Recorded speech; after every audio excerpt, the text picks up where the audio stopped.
up, YouTube for the franchise guy, coming at you guys again with the brand of our NHL 21 franchise episode number 59 on the series. Yes, guys, there's been 59 episodes already on this NHL franchise.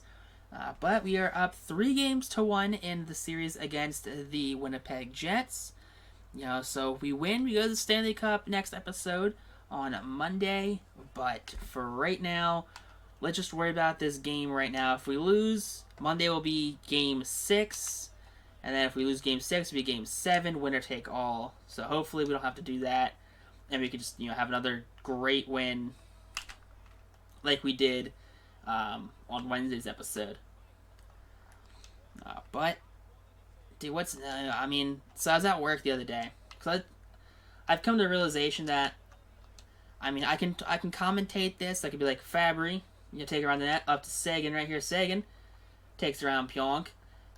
Back skates right there, tries to get the move on him and shoots. No, I can do that. I can commentate the game just fine. But it's like, I don't want to do that because I feel like that's just it's just boring and gets repetitive. Especially when it gets to names that I know I can't say right. Like Heiskanen. I want to say Heiskanen, but it's Heiskanen. So every names I'm saying constantly wrong. So I opt not to do that. So let's talk about stories. So, as you guys know, I work at Amazon. And I'm at work the other day. This is like last week. Ooh. Good, nice deflection go by James Neal, the veteran. But I'm at work the other week, okay? And, we drive these forklifts around. We drive up and down aisles. We pick packages. That's what we do. Because we're in a warehouse. Okay? And, I'm, strapping up. I'm putting my harness on. I'm on my, they're forklifts, but they're called order pickers because you pick orders on them. So, yeah. Real, big brain right there. So I'm getting all latched up on my harness, and this guy's next to me. Okay, no big deal. He's a new guy. I can tell he's a new guy because he's got this just plain orange vest. So when you're a new hire, you get a plain orange vest so people can tell that you're a new hire. More or less, it helps managers when they need to talk to you because they do these checkup interviews on you every couple of days just to see are you understanding the job? What is the dilemma? Making sure you're meeting, expectations and stuff like that. It's just to help, easily identify you, amongst everyone else who wears vests that are, yellow. Makes sense. But then people are like, oh, I don't want to wear these orange vests because everyone else wears yellow vests, and they know I'm a new hire. And now I don't be sitting off for being new. The problem is, this new hire is next to me, and, we're in the parking lot for outbound to pick packages for the night, and he's done. He got there before me. He's done already, and he goes to back up. So he only backs up a couple of feet. Definitely not far enough to actually back out of the parking spot. Proceeds to turn back up and turn. But since he doesn't back up far enough, he turns directly into the back of my order picker.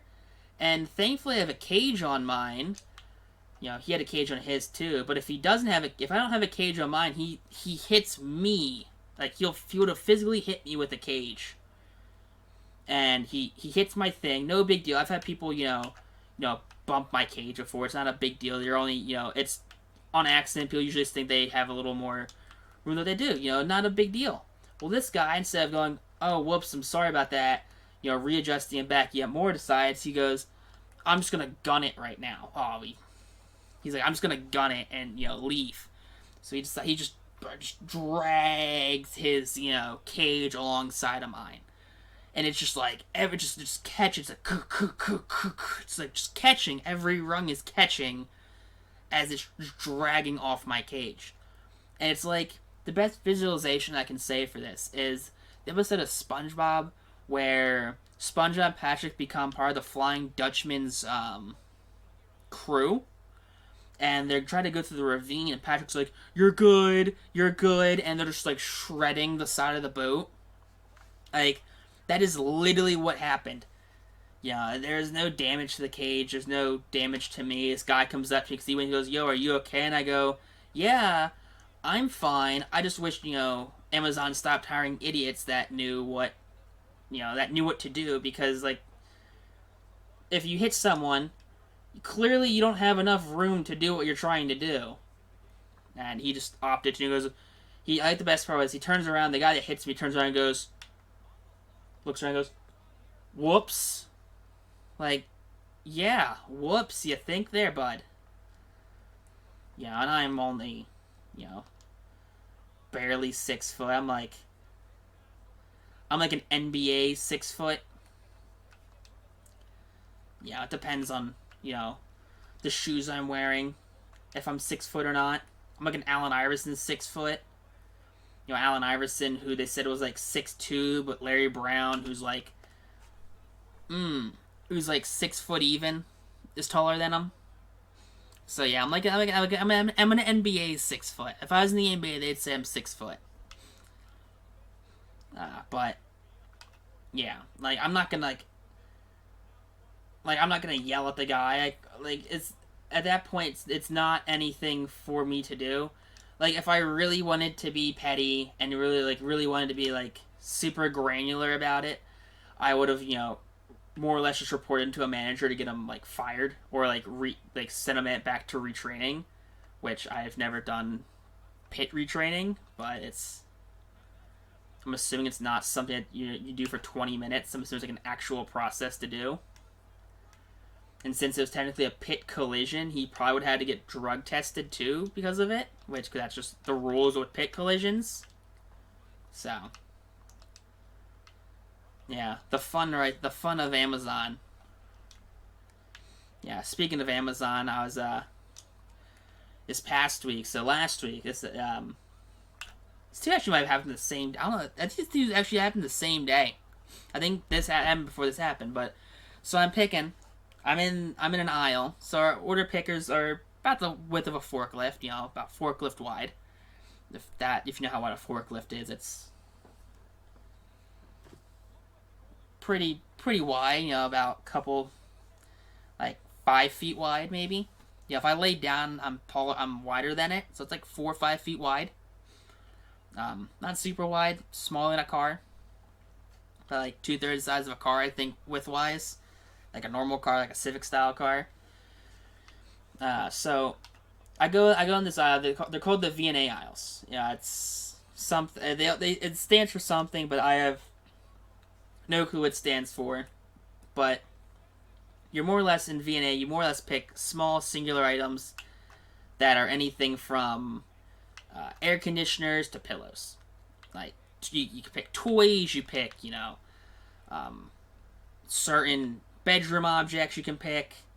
You can pick anything more or less inside of V&A, but you're on these aisle guides lines, so you can't bump into the walls. So because you only have like very limited room.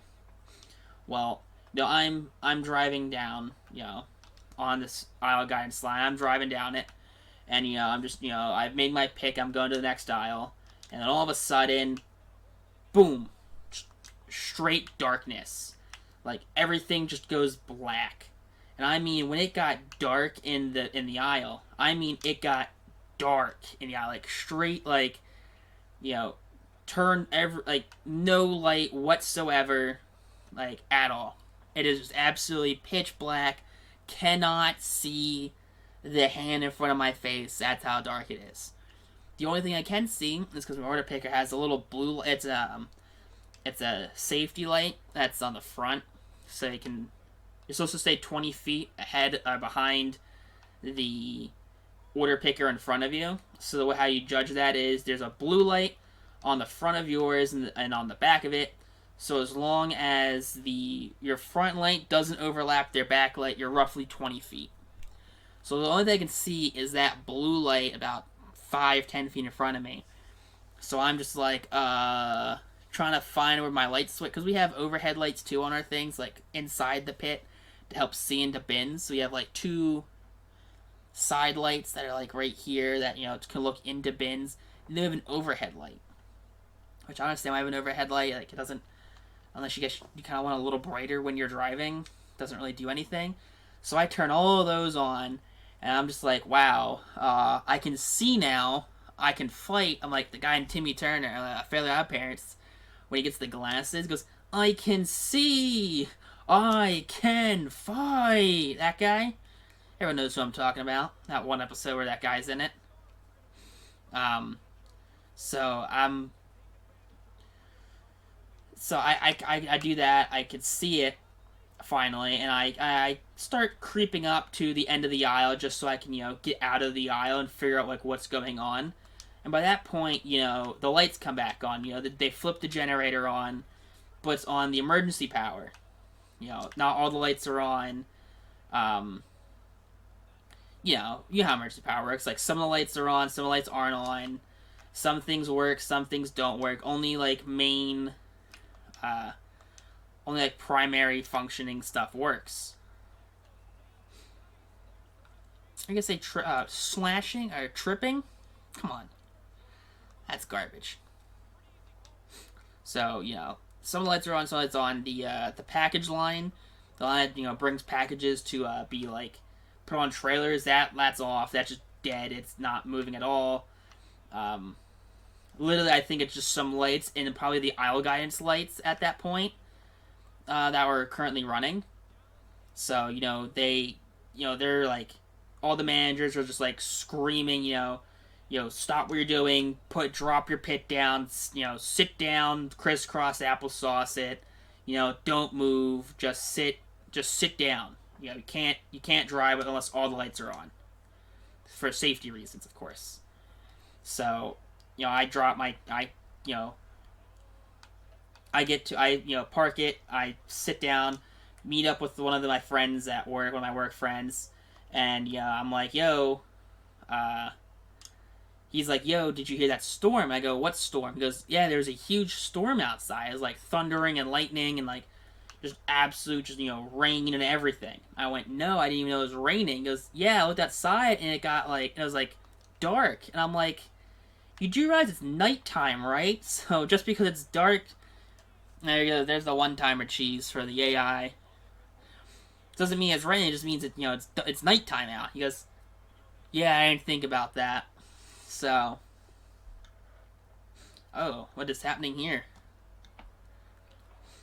So apparently the storm had it knocked out the power. I think what happened was a telephone pole got knocked down. And for you guys that have underground electricity, New Jersey has this great system of electricity where all of its electricity is brought by electrical lines that are above ground, so trees and cars and all can just knock them down, which is great.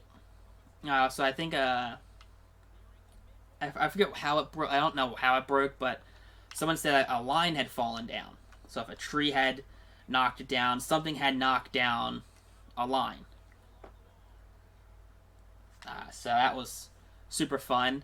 And they said originally, it's like, 2 hours. If not 2 hours, you'll probably end up going home. Well, just shy of 4 hours later, they got the electricity back on. And at that point, 4 hours later, the amount of people that had stayed, because they said, you can go home, put your own time in, you can go home, but if you stay and we call it, you'll get paid time off. So I said I'm gonna stay and hopefully we get paid time off because I don't want to use my own time. I want to use the time that's gonna be given to me to not work.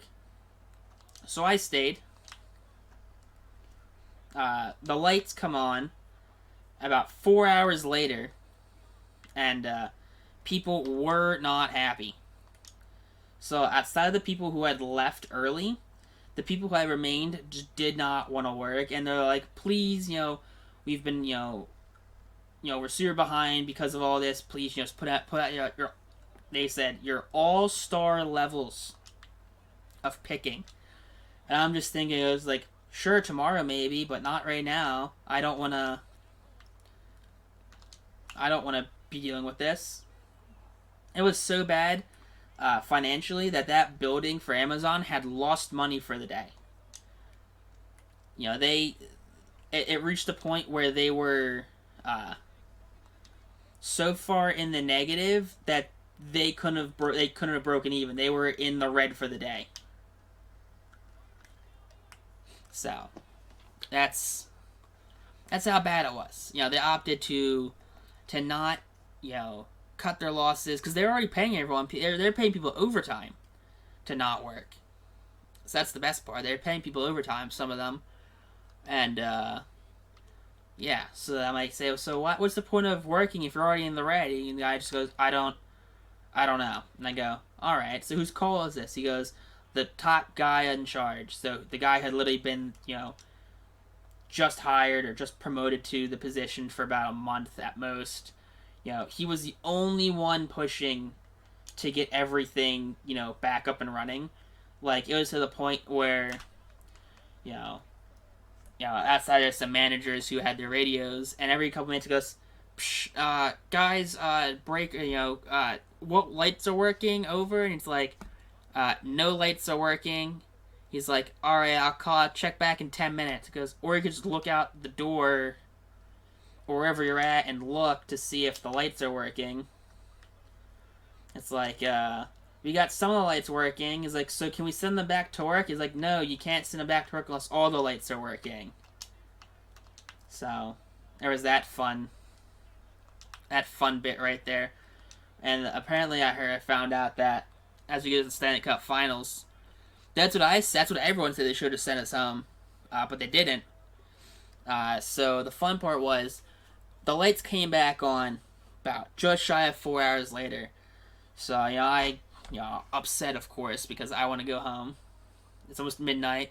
We were told that, that's probably almost 11. It's almost 11 at this point, not midnight. So they're telling us, you know, about 2 hours ago we should have gone home. That's what we were told originally. We were supposed to go home at like 8:45, 8:50, something like that, but almost 11 o'clock. 11 o'clock, maybe, almost 11:30, we, go back to work. Okay? And I was told, you know, from the one guy, he goes, I'm upset. He's like, I am super frustrated. I go, why, what's up? He goes, we were 2 minutes from going home. I'm like, what do you mean? It's like, he's like, if they tried, you know, they're trying one more thing to see if it would work. If that didn't work, they would have sent us all home. That was the last thing they could have tried. I'm like, that is awful that worked. He goes, I know, I don't want to be here, but I don't want to use my time and go home. And I go, I can't blame you. So, that's that funness right there of Amazon on how they do stuff like that. But, yeah, can I hit the A-bind too? There we go. Alright. Third star of the game, gonna go to Essa Lindell. 2 assists, 2 hits for the young fella. That's it right there. We got Tyler Seguin, 2 points, the one going an assist for the future captain of this team, probably. And we see Jamie Benn. Jamie Benn didn't score this game. He's going to be the first star. James Neal. James Neal, 2 goals and assists. 3 points for James Neal. Jeez. The veteran wants to go to the Stanley Cup and get a ring. But if you guys are hit that like button, comment down below your favorite part of us, and text on YouTube though. Peace out, rock on, subscribe, and have a great day, I guess. I don't know.